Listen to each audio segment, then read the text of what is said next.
अस्सलाम वालेकुम dear viewers, जब हम एक घर में कमरे बनाते हैं और उनके दीवार मुकम्मल हो जाते हैं तो इसके बाद हमारे पास अगला मरहला उन पर छत डलवाने का होता है। तो पिछली वीडियो मैंने इस टॉपिक पे बनाई थी कि हम एक दीवार में इंचों की तादाद कैसे मालूम कर सकते हैं। तो इस वीडियो में हम मालूम करने वाले हैं कि हमारे पास जो स्लैब में मटेरियल का इस्तेमाल होता है हम उनको कैसे मालूम करेंगे। तो वीडियो शुरू करने से पहले एक छोटी सी इल्तिजा है कि अगर वीडियो इन्फॉर्मेटिव है तो दोस्तों के साथ जरूर शेयर करें। तो चलो शुरू करते हैं। डियर व्यूअर्स, ये हमारे पास एक स्लैब है। इसकी जो लेंथ हमने रखी है ये 10 फीट है और जो हमने ब्रेथ रखी है ये 5 फीट है और जो हाइट है ये हमारे पास हमने 6 इंच रखी है। तो इन 3 स्टेप में हम इसमें मटेरियल मालूम करने वाले हैं। तो पहले स्टेप में हम इस स्लैब का वॉल्यूम मालूम करेंगे। दूसरे स्टेप में हमने क्या करना है, convert wet volume to dry volume multiplying by 1.54। तो जब हमारे पास वॉल्यूम आता है तो ये हमारे पास क्या है, वेट वॉल्यूम है। तो वेट वॉल्यूम को ड्राई वॉल्यूम में कन्वर्ट करने के लिए इसके साथ हम मल्टीप्लाई करेंगे 1.54। तीसरी स्टेप में हमने क्या करना है, यूजिंग मटेरियल फार्मूला। तो हमने मटेरियल का फार्मूला इस्तेमाल करना है।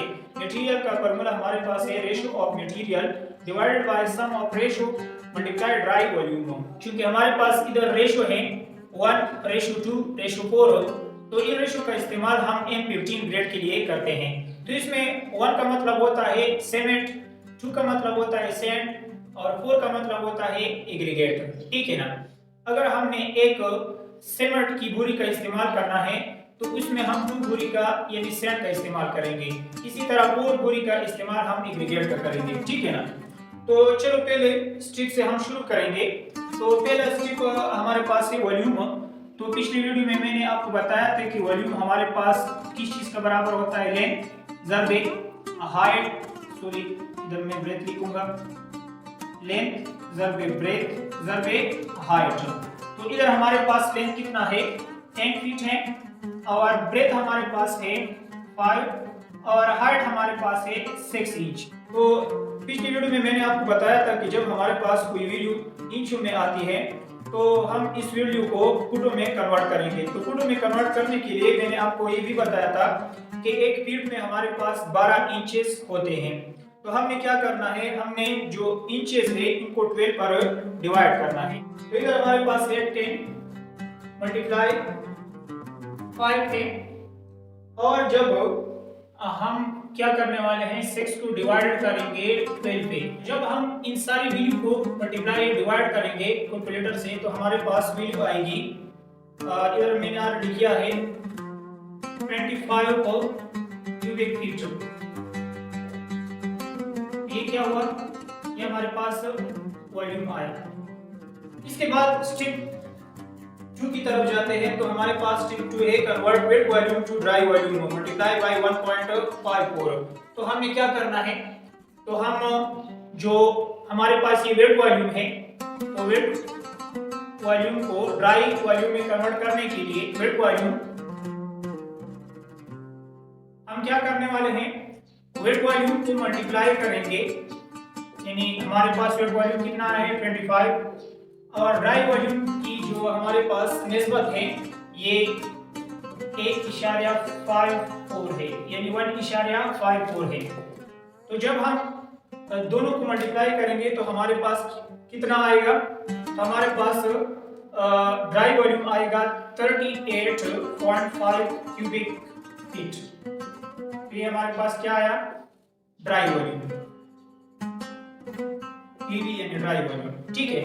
तो जब हमारे पास ड्राई वॉल्यूम आ जाए तो हमने क्या करना है, तो पहले हमने 1 रेशियो यानी सीमेंट की मिकदार को मालूम करना है।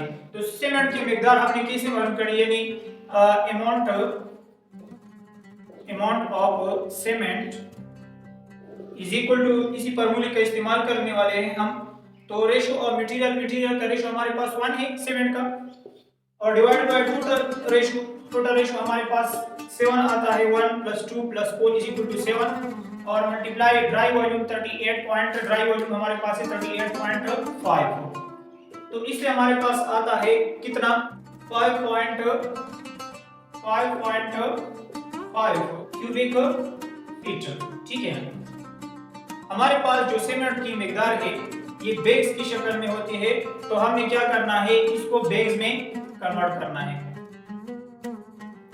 तो हमें क्या करना है, 5.5 को हमने तकसीम करना है, क्योंकि मैंने हैंड में लिखा है कि हमारे पास एक सीमेंट बैग जो है ना ये कितने क्यूबिक फीट के बराबर होता है, 1.25 क्यूबिक फीट के बराबर होता है। तो हमने इस पर तकसीम करना है 1.25 क्यूबिक फीट।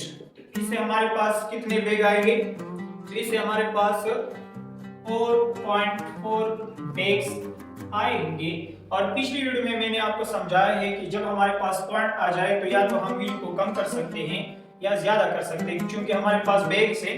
तो तकरीबन हमारे पास इसमें 5 बैग्स, मैं ज्यादा कर देता हूँ, 5 बैग्स सीमेंट का इस्तेमाल होगा। इसमें दूसरे नंबर पर हम सैंड की जो मिकदार है इसको पॉइंट करेंगे कि इसमें हमारे पास सैंड का कितना इस्तेमाल होगा।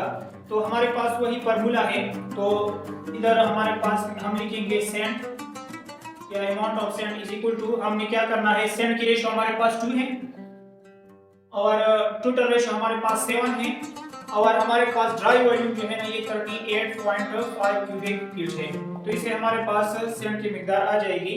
तो हमारे पास सैंड की मिकदार है 11 क्यूबिक फीट जब हम इसको मल्टीप्लाई या डिवाइड करेंगे। तो इस स्लैब में हमारे पास सैंड की मिकदार कितनी आई, 11 क्यूबिक फीट। तो इसके बाद हम लास्ट पॉइंट करने वाले हैं एग्रीगेट। तो एग्रीगेट इज इक्वल टू, हमारे पास एग्रीगेट की रेशियो है 4 और डिवाइड बाय टोटल रेशियो और मल्टीप्लाई ड्राई वॉल्यूम हमारे पास वही 38.5 है। तो इससे हमारे पास एग्रीगेट की मिकदार आ जाएगी 22 क्यूबिक फीट।